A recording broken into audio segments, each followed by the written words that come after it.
My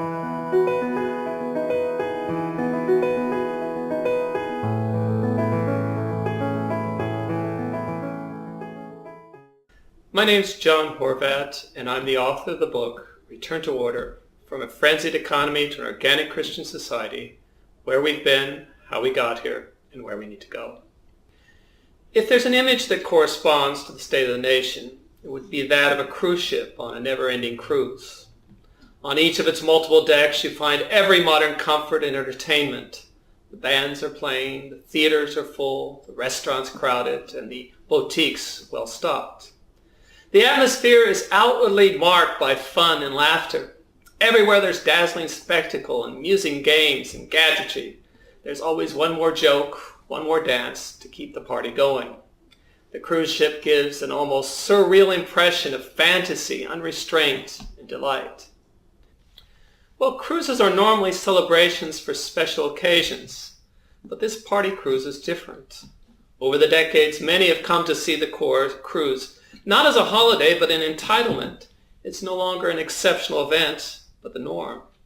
And rather than leave the ship, many seek instead to prolong the party aboard, without worrying about a final destination or who will pay the bill. But even the best of cruises reaches a point of exhaustion. Even the best of parties can last only so long. Behind the festive veneer, things start to run down. Scuffles and disagreements break out among passengers. Crew members quarrel and cut corners. Financial problems curtail the festivities. Yet no one has the courage to suggest that the party should not go on.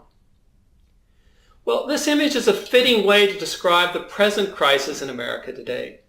As a nation, we're in the same dilemma as those in the never-ending party cruise. Economically, we've reached the point of unsustainability with trillion-dollar deficits and economic crises and financial crashes. Politically, we've reached the point of immobility as polarization and strife makes it difficult to get anything done.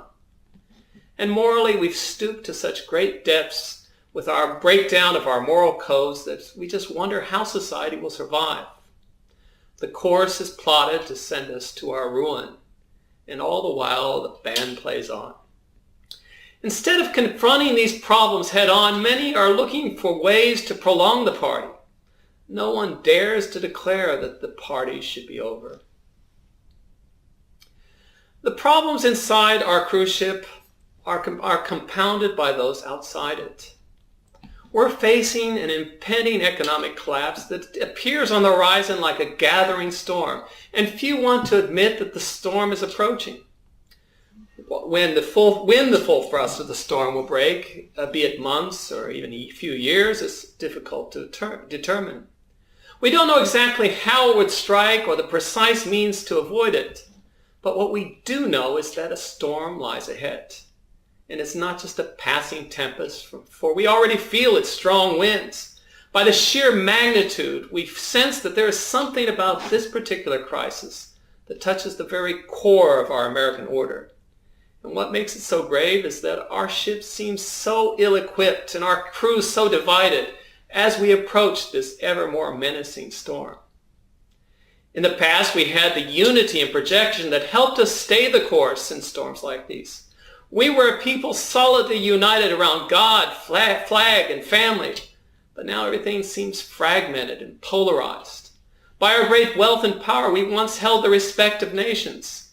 But now we are unexpectedly attacked by unforeseen enemies and forsaken by friends and allies. Our unity is in doubt. There's anxiety and pessimism about our future. The book Return to Order, From a Frenzied Economy to an Organic Christian Society, Where We've Been, How We Got Here, and Where We Need to Go, is a work born from the concerns of a group of Americans who have long grieved over the state of the nation. They formed the Tradition Family Property Commission for American Studies. And now, motivated by love of God and country, we enter into the debate with the findings of this commission, with a book that helps people understand better where we as a nation went wrong and where we need to go. Our desire is to join with all those practical-minded Americans who see the futility of prolonging the party. The time has come to declare the parties over. Now is the time to batten down the hatches and plot a course and face the raging tempest ahead. Now is the time for a return to order.